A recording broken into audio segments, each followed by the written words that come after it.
بسم اللہ الرحمن الرحیم۔ آپ پر خدا کی سلامتی، برکتیں اور رحمتیں نازل ہوں۔ جو نماز فجر پڑھنے کے بعد یہ سورت 3 مرتبہ پڑھتا ہے، اللہ پاک اس بندے کی تمام جائز حاجات کو فوراً پورا فرماتے ہیں۔ یہ سورت آسمانوں سے گزر کر ڈائریکٹ عرش تک پہنچ جاتی ہے۔ کسی بھی مشکل میں ہو، کسی بھی پریشانی میں ہو، اپنی کسی بھی حاجت کو پورا کروانا ہو تو قرآن کی یہ سورت نماز فجر کے بعد ضرور پڑھو۔ اگر عرش پر ہلچل مچوانا چاہتے ہو تو قرآن کی یہ سورت پڑھو، کیونکہ یہ اللہ تعالیٰ کی لاڈلی سورت ہے۔ کیونکہ قرآن پاک کی اس صورت میں اللہ کے محبوب حضور پاک صلی اللہ علیہ وسلم کی صفات بیان کی گئی ہیں، اور اللہ کے فرشتے جو ہر وقت اللہ کی تسبیح و پاکی بیان کرتے ہیں اس صورت کی تلاوت پر بہت زیادہ خوش ہوتے ہیں۔ پڑھنے والے کے لیے دعائیں مغفرت کرتے ہیں، فرشتے اس کی دعاؤں پر آمین کہتے ہیں۔ یعنی وہ بندہ جب یہ صورت پڑھ کر اپنے کسی بھی مقصد کے لیے، اپنی کسی بھی جائز حاجت کے لیے دعا مانگتا ہے تو فرشتے اس پر آمین کہتے ہیں۔ محترم خواتین و حضرات، آپ کو اب اس صورت کی فضیلت تو پتہ چل چکی ہے کہ یہ کتنی فضیلت والی ہے،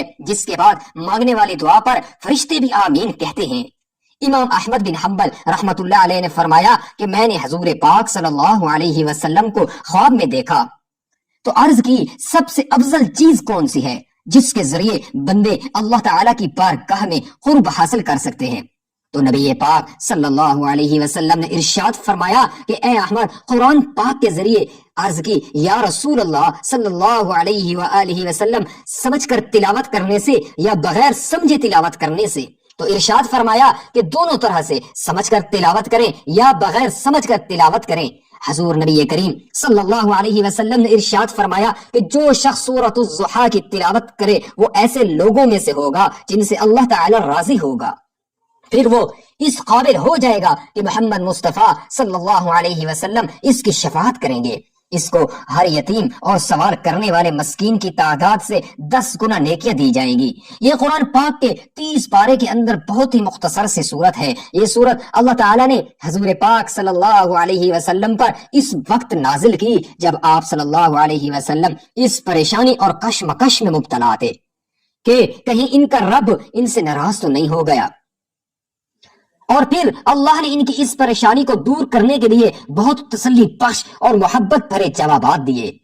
نہ تیرے رب نے تجھے چھوڑا ہے اور نہ وہ ناراض ہوا ہے، قسم ہے چمکتے اور دھوپ چڑھتے وقت کی، اور قسم ہے رات کی جبکہ اس کا سکون اور سناٹا پوری طرح چھا جائے۔ آپ صلی اللہ علیہ وسلم کے پالنے والے مالک نے آپ صلی اللہ علیہ وسلم کو نہ تو چھوڑ دیا ہے اور نہ وہ آپ صلی اللہ علیہ وسلم سے ناراض ہوا ہے۔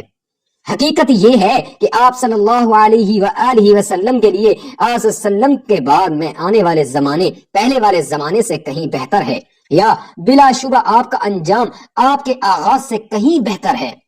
اور بہت جلد آپ صلی اللہ علیہ وسلم کا پالنے والا مالک آپ صلی اللہ علیہ وسلم کو اتنا کچھ عطا کرے گا کہ آپ صلی اللہ علیہ وسلم خوش اور راضی ہو جائیں گے۔ کیا اس نے آپ صلی اللہ علیہ وسلم کو یتیم نہیں پایا تو ابو طالب کے پاس پناہ کی جگہ دی، اور آپ صلی اللہ علیہ وسلم تو ابتدا اسلام میں جبکہ رسول اللہ صلی اللہ علیہ وسلم مکہ مکرمہ میں تھے، چند دنوں تک اللہ تعالیٰ کی طرف سے وحی کا سلسلہ موقوف ہو گیا تو کچھ کافروں نے آپ صلی اللہ علیہ وسلم کو یہ طعنہ دینا شروع کر دیا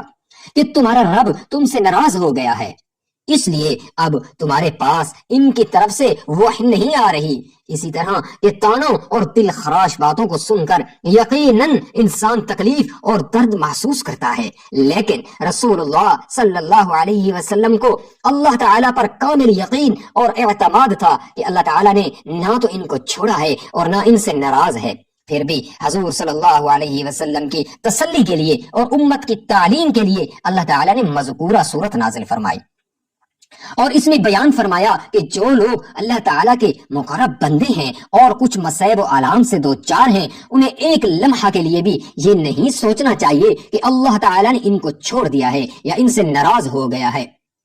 ان آیات کریمہ میں اللہ تعالیٰ نے دن کی روشنی پر اور رات پر قسم کھائی جبکہ وہ پرسکون ہو جائے۔ اس میں یہ بیان کیا گیا کہ انسان پر مختلف حالات آئیں گے، جس طرح رات کی ظلمت اور تاریکی کے بعد دن کی روشنی آتی ہے، اسی طرح سختی اور پریشانی کے بعد آسانی آئے گی۔ چنانچہ اگر کسی پر سخت حالات آئیں گے اور وہ آزمائش میں مبتلا ہو تو وہ ہرگز یہ نہ سوچے کہ اللہ تعالیٰ نے اس کو چھوڑ دیا ہے اور اس سے ناراض ہو گیا ہے، بلکہ وہ اللہ تبارک و تعالیٰ کی طرف متوجہ ہو اور ہر وقت اللہ تعالیٰ کی اطاعت اور فرما برداری میں لگا رہے۔ اور یقیناً آخرت آپ کے لیے اے محمد مصطفیٰ صلی اللہ علیہ وآلہ وسلم آپ کی موجودہ دنیاوی زندگی سے بہت بہتر ہے۔ اس آیت کریمہ سے مراد یہ ہے کہ آخرت کی زندگی آپ کے لیے دنیا کی زندگی سے بہتر ہے، اور اس کا دوسرا مطلب یہ بھی ہو سکتا ہے کہ آپ کی دنیاوی زندگی میں ہر آنے والی حالت پچھلی حالت سے بہت بہتر اور افضل ہوتی چلی جائے گی۔ یعنی اس میں آپ صلی اللہ علیہ وسلم کے لیے مخصوص خوشخبری ہے کہ اللہ تعالیٰ آپ کو علوم و معارف اور اپنے قرب کے درجات میں ترقی عطا فرمائیں گے، اور اس میں آپ کے لیے دنیاوی زندگی کے معاشی مسائل اور عزت و حکومت میں ترقی کی طرف بھی اشارہ ہے، جیسے اس آیت میں حضور صلی اللہ علیہ وسلم کے لیے خصوصی بشارت ہے۔ اسی طرح ہر نیک مومن کے لیے ہمت افزائی ہے کہ اس کو خدا تعالیٰ کی خصوصی رحمت کا ہر وقت امیدوار رہنا چاہیے۔ اگر مومن اپنی زندگی میں حضور صلی اللہ علیہ وسلم کی مبارک سنت کی اتباع کرے اور اللہ سبحانہ و تعالیٰ کا قرب حاصل کرنے کی کوشش کرے تو اس کی زندگی میں ہر آنے والا لمحہ پچھلی زندگی سے بہتر اور اچھا ہوگا، کیونکہ اللہ سبحانہ و تعالی مسلسل اس کے علم و عمل، عقل و شعور، عزت و احترام اور دیگر امور میں اضافہ فرمائیں گے اور اس کو ترقی عطا فرمائیں گے۔ لہٰذا اگر مومن پر کوئی مصیبت و پریشانی آئے تو اس کو چاہیے کہ رنجیدہ اور پریشان نہ ہو، بلکہ وہ اللہ تعالیٰ کی رحمت کی امید رکھے اور اللہ تعالیٰ کی طرف رجوع کرے، اور ان قریب آپ کا رب آپ کو بہت زیادہ نعمتیں دے گا تو آپ خوش ہو جائیں گے۔ اس آیت کریمہ میں حق تعالیٰ نے بتلایا کہ آپ اپنے حبیب صلی اللہ علیہ وآلہ وسلم کو ایسی مرغوب چیزیں دیں گے کہ آپ راضی ہو جائیں گے۔ آپ کی مرغوب چیزوں میں دین اسلام کی ترقی، دین اسلام کا پوری دنیا میں پھیلنا، آپ کا اپنے دشمنوں پر غالب آنا، سب اس میں داخل ہیں۔ حدیث پاک میں ہے کہ رسول اللہ صلی اللہ علیہ وسلم نے ارشاد فرمایا، جب یہ بات ہے تو میں اس وقت تک راضی نہ ہوں گا جب تک میری امت میں سے ایک آدمی بھی جہنم میں رہے گا۔ اس جملہ سے ہم اس بات کا اچھی طرح اندازہ لگا سکتے ہیں کہ نبی کریم صلی اللہ علیہ وسلم کے دل میں اپنی امت کے لیے محبت کتنی زیادہ ہے، یہاں تک کہ اگر آپ صلی اللہ علیہ وسلم کی امت کا ایک فرد بھی آتش دوزخ میں چل رہا ہوگا تو آپ خوش نہیں ہوں گے۔ دوسرے الفاظ یوں کہیں کہ آپ صلی اللہ علیہ وآلہ وسلم کے دل میں اپنی امت کی محبت اتنی زیادہ ہے کہ آپ کی یہ دلی آرزو ہے کہ اپنی امت کے ہر فرد کو جنت میں دیکھیں۔ چنانچہ قیامت کے دن رسول اللہ صلی اللہ علیہ وسلم اللہ تعالیٰ سے سفارش فرمائیں گے کہ ان کی امت کے ہر فرد کو جنت میں داخل کیا جائے۔ رسول اللہ صلی اللہ علیہ وسلم اپنی امت سے بے پناہ محبت فرماتے ہیں۔ ان کی محبت کا تقاضا یہ ہے کہ ہم بھی ہر وقت رسول اللہ صلی اللہ علیہ وآلہ وسلم سے محبت و وفاداری کا اظہار کریں۔ اس سلسلے میں دو چیزیں انتہائی اہم اور ضروری ہیں۔ پہلی چیز یہ کہ ہم کو چاہیے کہ زندگی کے تمام کاموں میں ہم رسول اللہ صلی اللہ علیہ وسلم کی اتباع کریں، اور جن چیزوں اور کاموں سے حضور صلی اللہ علیہ وسلم نے ہمیں روکا تو ہم ان چیزوں اور کاموں سے بالکل اجتناب کریں۔ اسی سے حضور صلی اللہ علیہ وسلم کی پوری وفاداری اور قدردانی کا اظہار ہوگا۔ دوسری چیز یہ ہے کہ ہم زیادہ سے زیادہ درود پاک پڑھیں، خصوصاً ہم جمعہ کے دن زیادہ سے زیادہ درود شریف پڑھنے کا اہتمام کریں۔ ہمارا یہ عمل ہم کو دنیا اور آخرت میں سرخرو کرے گا۔ رسول کریم صلی اللہ علیہ وسلم یتیم پیدا ہوئے تھے کیونکہ آپ کے والد ماجد آپ کی ولادت سے قبل انتقال فرما چکے تھے، اور جب آپ صلی اللہ علیہ وسلم 6 سال کے ہوئے تو والدہ محترمہ بھی اس دار فانی سے کوچ فرما گئیں۔ پھر آپ کے دادا عبد المطلب نے 8 سال کی عمر تک آپ کی پرورش کی۔ جب دادا کا انتقال ہو گیا تو آپ کے چچا ابو طالب نے 50 سال کی عمر تک آپ کا ہر اعتبار سے خیال رکھا اور ہر طریقہ سے آپ کی نصرت و حمایت کی۔ ابو طالب کے دل میں نبی کریم صلی اللہ علیہ وسلم کی اتنی محبت تھی کہ جو کسی بھی والد کی محبت سے کہیں زیادہ تھی۔ یہ محض اللہ تعالیٰ کا فضل و کرم تھا کہ جنہوں نے بھی رسول اللہ صلی اللہ علیہ وآلہ وسلم کی زیارت کی یا آپ سے تعلق رکھا تو ان کے دل میں آپ کی محبت پہ وسط ہو گئی۔ تو اس آیت کریمہ میں اللہ تعالیٰ نے اپنے خصوصی انعام اور احسان کا ذکر فرمایا جو آپ نے اپنے حبیب صلی اللہ علیہ وسلم کے ساتھ کیا اور آپ کو بے خبر پایا، پھر راستہ بتلایا۔ نبوت سے قبل رسول اللہ صلی اللہ علیہ وآلہ وسلم شریعت کی تفصیلات سے ناواقف تھے۔ رسول اللہ صلی اللہ علیہ وسلم نے یتیمی کی زندگی گزاری تھی، لہٰذا آپ کو ان احساسات اور جذبات کا اچھی طرح علم تھا جو ایک یتیم کے ذہن و دماغ اور دل میں آتے رہتے ہیں۔ عام طور پر لوگ یتیموں کی خبر گیری نہیں کرتے اور ان کے ساتھ شفقت و محبت کا برتاؤ نہیں کرتے۔ یہی وجہ ہے کہ اللہ سبحانہ و تعالی نے یتیموں کی دیکھ بھال اور پرورش کرنے والوں کے لیے اجر عظیم کا وعدہ فرمایا ہے۔ ایک حدیث شریف میں وارد ہے کہ مسلمانوں کے گھروں میں سے بہترین گھر وہ ہے جس میں یتیم بچہ ہو اور اس کے ساتھ اچھا سلوک و برتاؤ کیا جائے، اور مسلمانوں کے گھروں میں سے بدترین گھر وہ ہے جس میں یتیم بچہ ہو اور اس کے ساتھ بد سلوکی کی جائے۔ اور سائل مانگنے والے کو مت جھڑکیے۔ اس آیت کریمہ میں اللہ سبحانہ و تعالی نبی کریم صلی اللہ علیہ وآلہ وسلم سے فرما رہے ہیں کہ اگر آپ کے پاس کوئی سائل یعنی مانگنے والا آئے تو اس کو نہ جھڑکیے اور اس کا خیال رکھیے۔ آپ کے اس طرز عمل کو دیکھ کر آپ کی امت بھی غریبوں اور تنگ دستوں کے ساتھ اچھا برتاؤ کریں گے اور ان کا خیال رکھیں گے اور اپنے رب کی نعمتوں کو بیان کرتے رہیے۔ اس آیت کریمہ میں اللہ سبحانہ و تعالی رسول کریم صلی اللہ علیہ وسلم کو خطاب فرماتے ہوئے حکم دے رہے ہیں کہ آپ اللہ تعالی کی عطا کردہ نعمتوں کا تذکرہ کرتے رہا کریں۔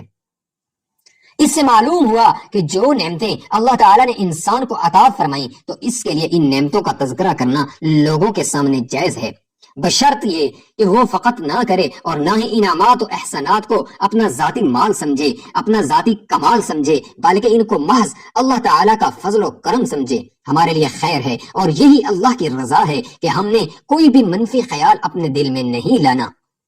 جب ایمان لے آئے ہیں تو ایمان پر یقین رکھ کر بھی دکھانا ہے۔ جس طرح سورۃ الضحیٰ پڑھنے کی بہت زیادہ فضیلت اور اہمیت ہے، اسی طرح سورۃ الضحیٰ پڑھنے کی بھی بہت زیادہ اہمیت ہے۔ قرآن و حدیث میں نوافل کی بہت زیادہ اہمیت و فضیلت ہے، یہ فرض نمازوں کی کمی کو پورا کرتی ہیں۔ حضرت ابو ذر رضی اللہ تعالی عنہ سے روایت ہے کہ نبی کریم صلی اللہ علیہ وسلم نے فرمایا، صبح کو تم میں سے ہر ایک شخص کے ہر جوڑ پر ایک صدقہ ہوتا ہے، پس ہر ایک تسبیح ایک دفعہ سبحان اللہ کہنا صدقہ ہے، ایک الحمدللہ کہنا صدقہ ہے، ایک لا الہ الا اللہ کہنا صدقہ ہے، ہر ایک تکبیر اللہ اکبر کہنا بھی صدقہ ہے، کسی کو نیکی کی تلقین کرنا صدقہ ہے اور کسی کو برائی سے روکنا بھی صدقہ ہے۔ اور ان تمام کاموں کی جگہ 2 رکعتیں جو انسان چاش کی پڑھتا ہے کفایت کرتی ہیں۔ حضرت عائشہ رضی اللہ تعالی عنہا سے روایت ہے، فرماتی ہیں رسول اللہ صلی اللہ علیہ وسلم صلاۃ الضحیٰ 4 رکعتیں پڑھتے تھے اور اللہ تعالیٰ جس قدر چاہتا زیادہ بھی پڑھ لیتے۔ جو صلاۃ الضحیٰ کی 4 رکعتیں ادا کرتا ہے اللہ جل شانہ اس کے لیے پورے دن کے لیے کافی ہو جاتا ہے۔ چنانچہ حدیث قدسی میں ارشاد ربانی ہے، اے ابن آدم تو دن کے شروع میں میرے لیے 4 رکعتیں پڑھا کر، میں پورے دن تیرے لیے کافی ہوں۔ اس کا معنی یہ ہے کہ میں تمام ضروریات اور حاجات کے لیے کافی ہو جاؤں گا۔ تمہاری 4 رکعتوں سے فراغت کے بعد تمہیں پہنچنے والی ہر ناپسندیدہ چیز سے تمہارا دفاع کروں گا، یعنی میری عبادت کے لیے دن کے ابتدائی حصے میں تم وقت نکالو، میں دن کے آخری لمحے میں تمہاری حاجت روائی کر کے ذہنی اطمینان دوں گا۔ صبح کی نماز پڑھو اور پھر نماز سے رک جاؤ حتیٰ کہ سورج نکل کر بلند ہو جائے، کیونکہ وہ جب طلوع ہوتا ہے تو شیطان اپنے سینگوں کو آگے کر کے یوں دکھاتا ہے جیسے وہ اس کے سینگوں کے درمیان طلوع ہوتا ہے، اور اس وقت کافر اس صورت کو سجدہ کرتے ہیں۔ اس کے بعد نماز پڑھو کیونکہ نماز کا مشاہدہ ہوتا ہے اور اس میں فرشتے حاضر ہوتے ہیں، یہاں تک کہ جب نیزے کا سایہ اس کے ساتھ لگ جائے سورج بالکل سر پر آ جائے۔ انس بن مالک رضی اللہ تعالی عنہ کہتے ہیں کہ رسول اللہ صلی اللہ علیہ وآلہ وسلم نے فرمایا، جس نے نماز فجر جماعت سے پڑھی پھر بیٹھ کر اللہ کا ذکر کرتا رہا یہاں تک کہ سورج نکل گیا، پھر اس نے 2 رکعتیں پڑھی تو اسے ایک حج اور ایک عمرے کا ثواب ملے گا۔ اس نماز کا پڑھنا باعث رحمت، برکت اور رزق ہے، کیونکہ صبح صبح رزق کی تقسیم ہوتی ہے۔ آپ نے صبح فجر کی نماز ادا کرنے کے بعد سورۃ الضحیٰ کی 3 بار تلاوت کرنی ہے۔ اپنی کسی بھی حاجت کے لیے، کسی بھی مقصد میں کامیابی یا پریشانی سے نکلنے کے لیے فجر کی نماز کے بعد سب سے پہلے ایک تسبیح درود پاک کی پڑھیں، پھر 3 بار سورہ فاتحہ اور 3 بار سورہ اخلاص پڑھیں، اور پھر 3 بار سورۃ الضحیٰ پڑھیں، پھر ایک تسبیح درود شریف کی پڑھیں۔ پڑھ کر جب آپ دعا کے لیے ہاتھ اٹھائیں گے تو اللہ کے فضل سے آپ کی دعا سیدھی عرش پر پہنچ جائے گی، کیونکہ یہ عمل اللہ تعالیٰ کو بہت زیادہ پسند ہے۔ جب آپ یہ عمل اپنی کسی بھی نیک اور جائز مقصد اور حاجت کے لیے کریں گے تو ہو ہی نہیں سکتا کہ آپ کی دعا عرش پر نہ پہنچے اور آپ کی دعا قبول نہ ہو، کیونکہ یہ وہ عمل ہے جو دعا کو سیدھا عرش پر پہنچا دیتا ہے۔ تو آپ بھی اگر پریشان ہیں، کوئی مشکل یا کوئی جائز مراد ہے، تو آپ بھی اس عمل کو کر سکتے ہیں، انشاءاللہ بہت زیادہ فوائد ملیں گے۔ آخر میں دعا ہے کہ اللہ تعالی ہم سب کو دین پر چلنے کی اور عمل کرنے کی توفیق عطا فرمائے، نبی پاک صلی اللہ علیہ وسلم کے اور صحابہ کرام کے طریقوں پر چلنے کی توفیق عطا فرمائے۔ محترم خواتین و حضرات، کامنٹس باکس میں اللہ تعالی کے 99 ناموں میں سے کوئی سا ایک نام ضرور شیئر کر دیں۔ جزاک اللہ، اللہ تعالی ہم سب کا حامی و ناصر ہو۔